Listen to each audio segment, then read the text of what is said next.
तो आज हम pandas के इंटरपोलेट फंक्शन और उसके पैरामीटर्स को समझेंगे। तो पहले समझते हैं what is pandas interpolate function.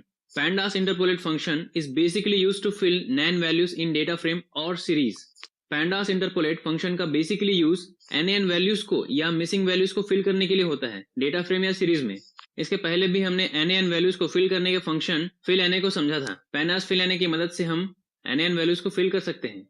लेकिन interpolate function very powerful function है और ये वेरियस इंटरपोलेशन टेक्निक्स को यूज करता है, जैसे linear method etcetera. Interpolate function का सिंटैक्स है data frame dot interpolate parenthesis और सीरीज के लिए सीरीज डॉट इंटरपोलेट पैरेंथेसिस। और इसके पैरामीटर्स हैं method, axis, limit in place, limit underscore direction and limit underscore area. तो इंटरपोलेट फंक्शन में हम इन सभी पैरामीटर्स के बारे में समझेंगे, लेकिन आज हम मेथड पैरामीटर को डिस्कस करेंगे। तो चलिए स्टार्ट करते हैं। तो उसके लिए जुपिटर नोटबुक में चलते हैं। तो यहाँ आप जुपिटर नोटबुक में हेडर और टूल बार को हाइड करेंगे। तो यहाँ हेडिंग आप देख सकते हैं पाइथन पैंडास ट्यूटोरियल पार्ट 13 या पार्ट 13 है, जिसमें हम पैंडास इंटरपोलेट फंक्शन को कवर करेंगे। तो चलिए पहले पैंडास को इंपोर्ट करते हैं। Import pandas S pd। अब उस csv फाइल को इंपोर्ट करते हैं जिसका हमें यूज करना है pd.read_csv फंक्शन का यूज करके। pd.read_csv। यहाँ पर हमें देना है फाइल का पाथ और फाइल पाथ के बाद फाइल का नेम और नेम के बाद एक्सटेंशन, और इस कमांड को एक वेरिएबल नेम देते हैं और उसको एग्जीक्यूट करते हैं। तो यहाँ आप देख सकते हैं कि हमारी csv फाइल इंपोर्ट हो चुकी है। तो यहाँ पर सभी मिसिंग वैल्यूज हैं जिसको nn के द्वारा शो किया गया है। तो चलिए अब इंटरपोलेट फंक्शन का यूज करके हम उसको फिल करते हैं। तो इंटरपोलेट फंक्शन मिसिंग वैल्यूज को फिल करने के लिए गैस करता है कि वहां पर कौन सी वैल्यू आनी चाहिए। तो चलिए हम उसको अप्लाई करते हैं। तो उसका सिंटैक्स है data frame dot interpolate parenthesis. तो हमारा डेटा फ्रेम df वेरिएबल में है, तो यहाँ पर लेंगे df डॉट इंटरपोलेट पैरेंथेसिस। तो चलिए इसको एग्जीक्यूट करते हैं। तो यहाँ पर आप देख सकते हैं जहाँ पर हमारी मिसिंग वैल्यूज थी वहां पर इसने गैस किया है 2 के बाद 3, 4, 5, और यहाँ पर भी जो हमारी मिसिंग वैल्यूज थी परसेंटेज में उसको भी इसने गैस किया है 65, 70, 75। तो इस तरह ये मिसिंग वैल्यूज को फिल करता है, लेकिन सिर्फ न्यूमेरिक वैल्यूज को, लेकिन स्ट्रिंग वैल्यूज को गैस नहीं करता। इस वजह से उनको फिल नहीं करता, क्योंकि न्यूमेरिक वैल्यू में ही सही गैस या प्रेडिक्शन किया जा सकता है। तो चलिए अब हम इसके पैरामीटर्स को समझ लेते हैं। पैरेंथेसिस के अंदर shift plus tab button press करके, तो यहाँ आप देख सकते हैं इसका फर्स्ट पैरामीटर है मेथड, जो डिफॉल्ट इनपुट लेता है लीनियर, जो कि मेथड पहला पैरामीटर है, इसलिए हमने यहाँ पर जो प्रोसेस किया है वो मेथड इक्वल्स टू लीनियर वाली प्रोसेस है। अगर हम इसको वैसा ही करके देखें,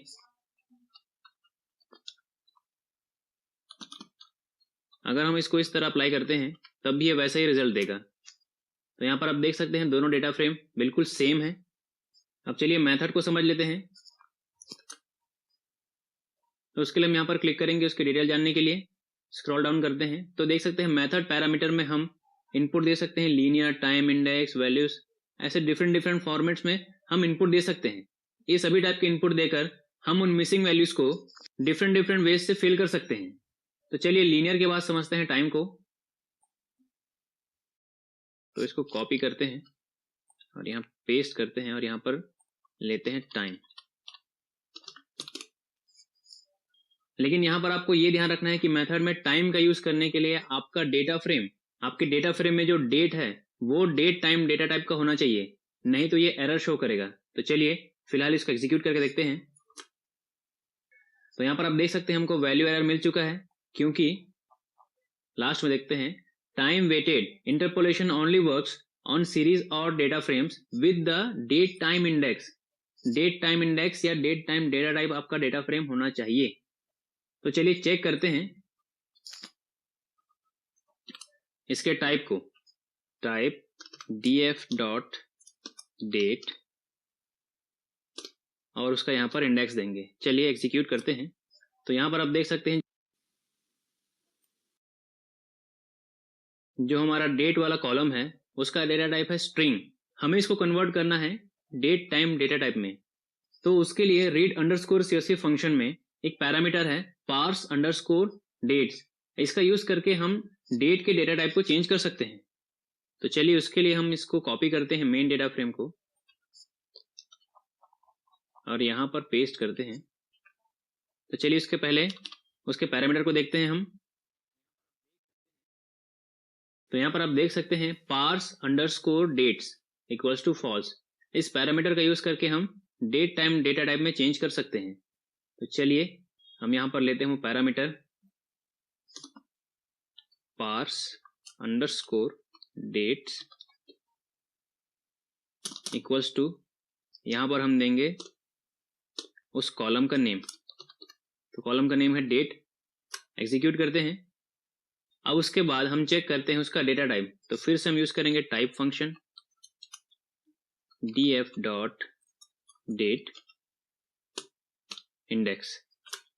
तो यहाँ पर आप देख सकते हैं जो हमारा डेटा टाइप पहले था स्ट्रिंग, वो अब चेंज हो चुका है डेट टाइम डेटा टाइप में। क्योंकि आप पहले देख सकते हैं जो कि पहले स्ट्रिंग था वो चेंज हो गया है डेट टाइम डेटा टाइप में। तो यहाँ पर हम देख रहे हैं इंडेक्स जो कि हमारा 1 2 3 4 है डिफॉल्ट इंडेक्स, इसको हम चेंज करते हैं डेट में। उसके लिए फिर से हम इसको कॉपी करते हैं और यहाँ पर लेते हैं और उस पैरामीटर के बाद हम देंगे नेक्स्ट पैरामीटर, वो है index code, index underscore code equals to. अब यहाँ पर हमें देना है कॉलम का नेम। एग्जीक्यूट करते हैं। तो यहाँ पर आप देख सकते हैं जो हमारा डेट वाला कॉलम था वो अब इंडेक्स में चेंज हो चुका है। तो चलिए अब हम इस पर फिर से मेथड में देते हैं input time df dot interpolate. यहाँ हम देंगे मेथड इक्वल्स टू टाइम।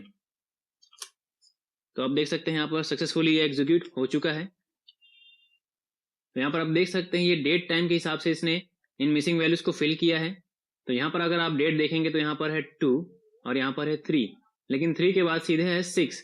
तो इसलिए 3 को इसने नियरेस्ट 2 के हिसाब से फिल किया है 2.56 और 6 को इसने 7 के हिसाब से फिल किया है, जो कि 7 हमारा फिल्ड था पहले से ही।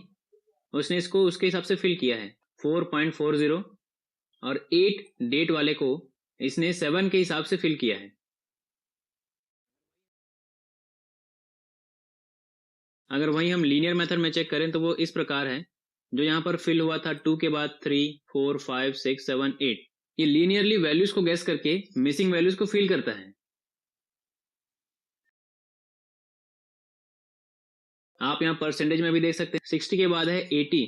तो इन दोनों के बीच के गैप को फिल करने के लिए इसने गैस किया है 65 70 75 एक ऑर्डर में। तो इस तरह लीनियर मेथड काम करता है।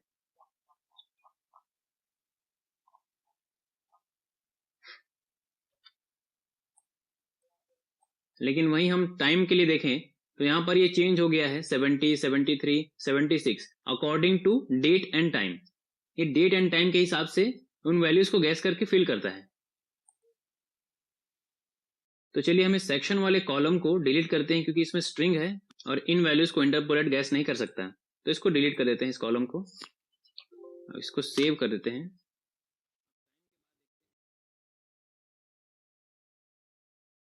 अब टाइम के बाद समझते हैं इंडेक्स को। तो इसके लिए इसको कॉपी करेंगे और यहाँ पर पेस्ट करते हैं और यहाँ पर लेते हैं इंडेक्स। एग्जीक्यूट करते हैं। तो यहाँ पर इंडेक्स का यूज करने से जो हमारा इंडेक्स होता है उसके हिसाब से ये वैल्यूज को फिल करता है। तो हमारा इंडेक्स है डेट, तो इसने डेट के हिसाब से उन वैल्यूज को फिल किया है, जो कि बिल्कुल सिमिलर है टाइम के जैसे, क्योंकि यहाँ पर भी इंडेक्स हमारा डेट था। तो चलिए हम इंडेक्स को चेंज करते हैं। उसके लिए हम क्या करेंगे, यहाँ पर इसको कॉपी करते हैं और यहाँ पेस्ट करते हैं और इंडेक्स कॉलम की जगह हम चुनेंगे क्लास को। एग्जीक्यूट करते हैं। तो यहाँ पर देखेंगे सेक्शन वाला कॉलम नहीं है, क्योंकि हमने उसको डिलीट कर दिया है। तो अब डेट की जगह इंडेक्स है हमारा क्लास, और क्लास के हिसाब से अभी देख सकते हैं नैन वैल्यूज। अभी हमने इस पर इंटरपोलेट फंक्शन अप्लाई नहीं किया है, हमने उस डेटा सेट को फिर से कॉल किया है। तो चलिए हम इस पर इंटरपोलेट फंक्शन अप्लाई करते हैं। इसको कॉपी करते हैं और यहाँ पर पेस्ट करते हैं। अब चलिए एग्जीक्यूट करते हैं। तो यहाँ पर देख सकते हैं ये क्लास वाले इंडेक्स के हिसाब से इसने वैल्यूज को फिल किया है, जो कि यहाँ पर देख सकते हैं। यहाँ पर क्लास था 10 वाले क्लास के लिए वैल्यूज थी 1002, तो उसने 10 क्लास के लिए उसने यहाँ पर वैल्यू लिया है थर्ड वाले कॉलम में 1002, और जो कि 11 वाले क्लास के लिए वैल्यू था 1005, तो इसने ऊपर और नीचे दोनों जगह 1005 यहाँ पर लिया है। यहाँ पर आप देख सकते हैं। और यहाँ पर की मिसिंग वैल्यूज को देख सकते हैं। स्टडी आवर्स में क्लास 10 के हिसाब से था वैल्यू 3, तो इसने यहाँ पर लिया है वैल्यू 3। यहाँ आप देख सकते हैं स्टडी आवर्स में क्लास 12 के लिए वैल्यू था 6, तो बाकी मिसिंग वैल्यूज को इसने फिल किया है वैल्यू 6 से। और वहीं आप परसेंटेज में देख सकते हैं, यहाँ पर क्लास 11 के लिए कोई भी वैल्यू नहीं थी, तो इसने 60 और 80 के बीच की वैल्यू लिया है 70। तो यहाँ पर आप देख सकते हैं इनको। तो इस तरह इंडेक्स के हिसाब से, जो भी आपका इंडेक्स होगा उसके हिसाब से वैल्यूज को गैस करेगा और फिल करेगा मिसिंग वैल्यूज को। अब इंडेक्स के बाद हम यूज करेंगे नियरेस्ट को। तो चलिए इसको समझते हैं। इसको कॉपी करते हैं और यहाँ पेस्ट करते हैं, और यहाँ पर हम टाइप करेंगे नियरेस्ट। एग्जीक्यूट करते हैं। तो यहाँ पर आप देखेंगे हमारा डेटा सेट ये रहा। इसने नियरेस्ट वैल्यू को फिल किया है, और यहाँ पर देखिए नियरेस्ट वैल्यू यहाँ पर हो गई 1005, और नीचे वाले के लिए भी, और यहाँ के लिए भी 1005 जो कि थी नियरेस्ट वैल्यू। और यहाँ पर हम देखेंगे 2 जो कि था अपर वैल्यू जो कि नियर था उसके, और यहाँ पर भी 4। और यहाँ पर देख सकते हैं परसेंटेज वाले कॉलम में इसकी नियरेस्ट अपर वैल्यू थी 60, तो यहाँ पर इसने वैल्यूज को फिल किया है 60 से। इस तरह कॉलम में नियरेस्ट अपर वैल्यू के हिसाब से ये वैल्यूज को फिल करता है। तो नियरेस्ट के बाद हम समझेंगे पॉलिनोमियल को। तो उसके लिए हम इंडेक्स को चेंज करते हैं, वापस डेट में ले आते हैं, इसको कॉपी करते हैं और यहाँ पर हम पेस्ट करेंगे, और इंडेक्स कॉल में क्लास की जगह हम पास करेंगे वैल्यू डेट। एग्जीक्यूट करते हैं। तो डेट हमारा फिर से इंडेक्स बन गया है।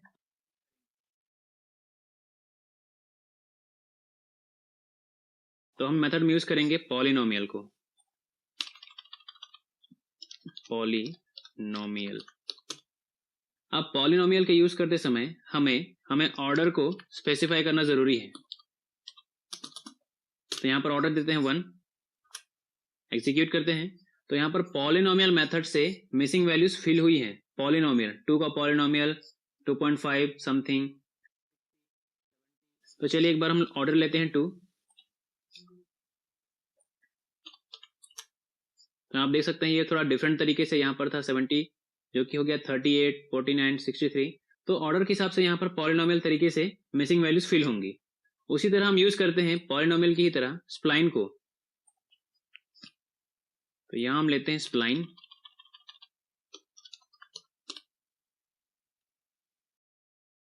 और इसको एग्जीक्यूट करते हैं। स्प्लाइन का मतलब होता है अ रेक्टेंगुलर की फिलिंग। तो इन सब के अलावा भी हम मेथड में बहुत टाइप के इनपुट दे सकते हैं, जैसा आप यहाँ पर देख चुके हैं, क्वाड्रेटिक, क्यूबिक, अकीमा।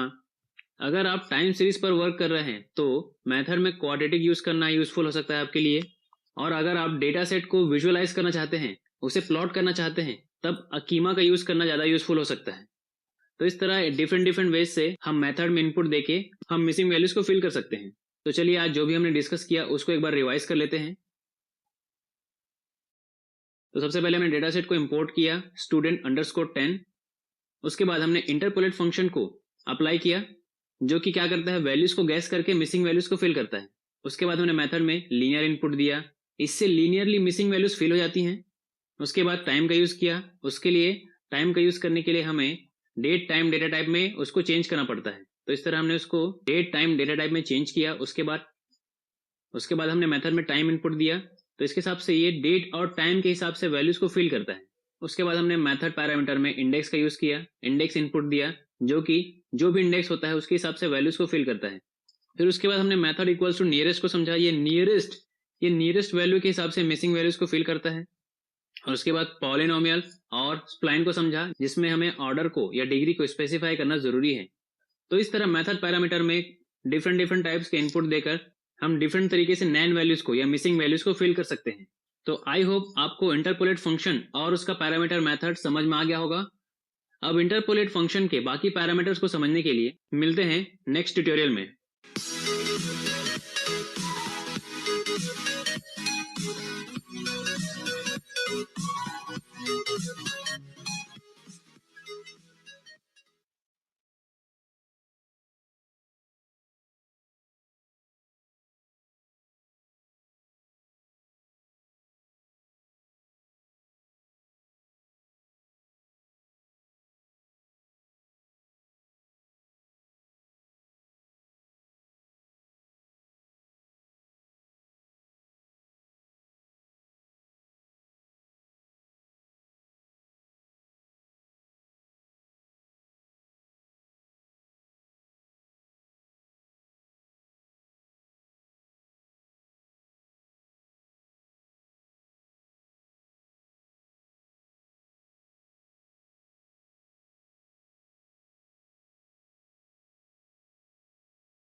है और इसका क्या यूज है और इसके पैरामीटर मेथड को हमने समझा था। तो आज इस ट्यूटोरियल में pandas इंटरपोलेट फंक्शन के बाकी parameters axis, limit, in place, limit underscore direction और लिमिट अंडरस्कोर एरिया को समझेंगे। तो चलिए स्टार्ट करते हैं। तो वापस जुपिटर नोटबुक में चलते हैं। तो यहां पर हमने मेथड को डिस्कस किया था।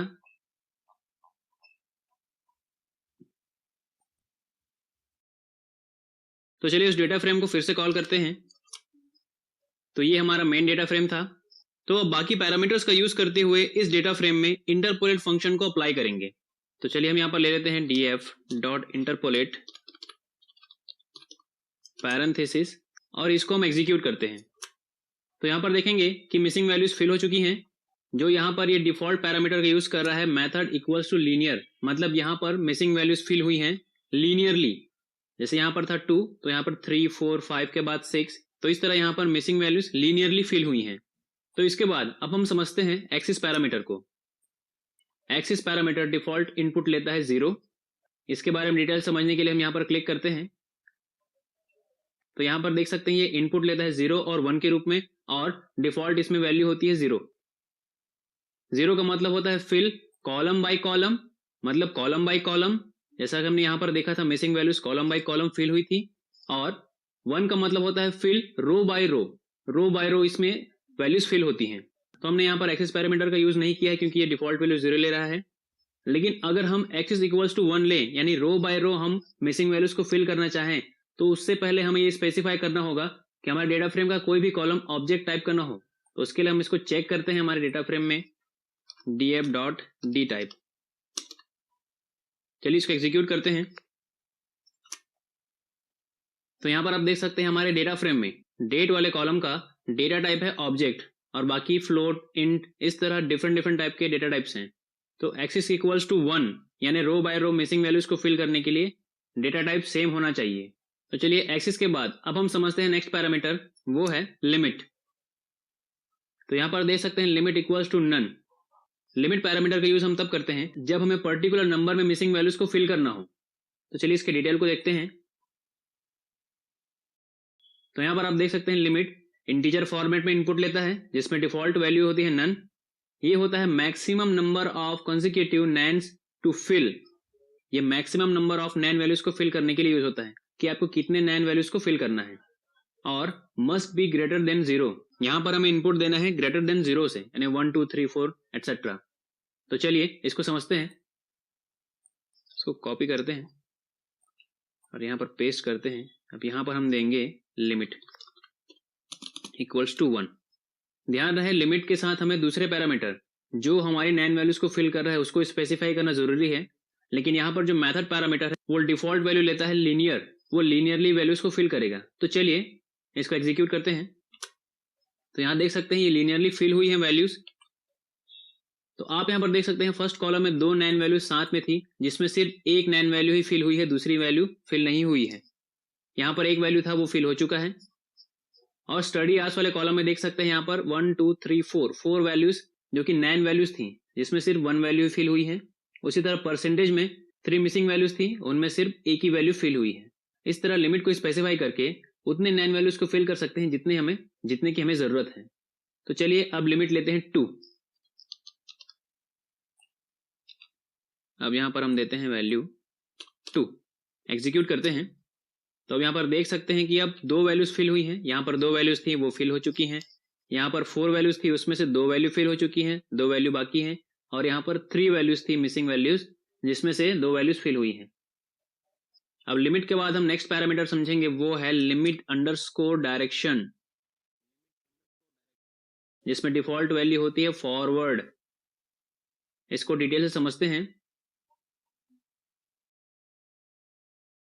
लिमिट अंडरस्कोर डायरेक्शन में हम इनपुट देते हैं फॉरवर्ड, बैकवर्ड और बोथ के रूप में। डिफॉल्ट वैल्यू होती है फॉरवर्ड, यानी वैल्यूज यहाँ पर फिल होगी फॉरवर्ड।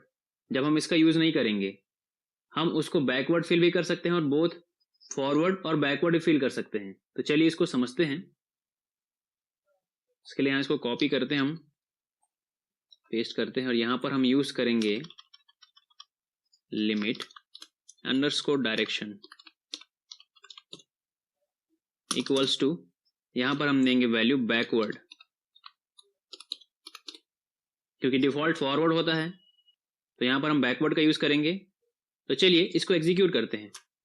तो यहाँ पर देख सकते हैं कि सभी की सभी वैल्यूज फिल हो चुकी हैं। तो इससे ये स्पेसिफाई नहीं हो पा रहा है कि ये फॉरवर्ड फिल हुआ है या बैकवर्ड फिल हुआ है, क्योंकि हमने यहाँ पर लिमिट दी ही नहीं है। तो चलिए अब हम देते हैं लिमिट चलिए यहाँ पर देते हैं लिमिट 1, एग्जीक्यूट करते हैं। तो यहाँ पर अब देख सकते हैं आप कि यहाँ पर बैकवर्ड वैल्यूज फिल हुई है। यहाँ पर 1001 और 1002 के बाद 2 वैल्यूज मिसिंग थी, लेकिन यहाँ पर फर्स्ट वैल्यू फिल ना होकर सेकेंड वैल्यू फिल हुई है, जो 1005 के ऊपर वाली वैल्यू है। यहाँ पर एक ही वैल्यू थी वो फिल हो चुकी है। यहाँ पर 4 वैल्यूज मिसिंग थी, जिसमें से लास्ट वाली वैल्यू फिल हुई है और परसेंटेज में भी सेम। अब चलिए हम लिमिट देते हैं 2।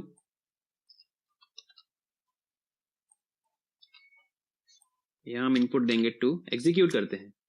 तो यहाँ पर आप देख सकते हैं कि यहाँ पर 2 वैल्यू मिसिंग थी, तो यहाँ पर फॉरवर्ड बैकवर्ड का तो सवाल ही नहीं होता, ये दोनों वैल्यू फिल हो गई। और यहाँ पर 4 वैल्यूज थी, उसमें से 2 वैल्यू फिल हुई हैं। यहाँ पर 3 वैल्यूज में 2 लोअर मिसिंग वैल्यूज फिल हुई हैं। तो इस तरह बैकवर्ड का यूज करके हम लोअर वैल्यूज को, नीचे से वैल्यूज को फिल कर सकते हैं। अब इसमें एक और इनपुट है बोथ, उसके लिए हम इसको कॉपी करते हैं और यहाँ पर पेस्ट करेंगे और बैकवर्ड की जगह यूज करेंगे बोथ। और यहाँ पर चलिए हम लिमिट देते हैं 1, उससे हम क्लियरली समझ पाएंगे। तो यहाँ पर आप देख सकते हैं हमारा डेटा सेट इस प्रकार का है। तो यहाँ पर जो 2 वैल्यूज मिसिंग थी, वो एक वैल्यू फॉरवर्ड फिल हुई, एक वैल्यू बैकवर्ड फिल हुई, क्योंकि हमने यहाँ पर वैल्यू दिया है बोथ। यहाँ पर भी आप देख सकते हैं स्टडी आवर्स में 4 वैल्यूज मिसिंग थी, जिसमें से बीच की 2 नैन वैल्यूज फिल नहीं हुई है, अपर की एक वैल्यू और लोअर एक वैल्यू फिल हो गई हैं। सेम वैसा ही यहाँ पर भी अपर और लोअर मिसिंग वैल्यूज फिल हुई हैं। तो इस तरह लिमिट अंडरस्कोर डायरेक्शन का यूज करके हम वो डायरेक्शन तय कर सकते हैं कि हमें मिसिंग वैल्यूज को किस तरह फिल करना है। अब लिमिट अंडरस्कोर डायरेक्शन के बाद हम नेक्स्ट पैरामीटर समझेंगे, वो है लिमिट अंडरस्कोर एरिया, जिसमें डिफॉल्ट वैल्यू होती है नन। इसको डिटेल से समझते हैं।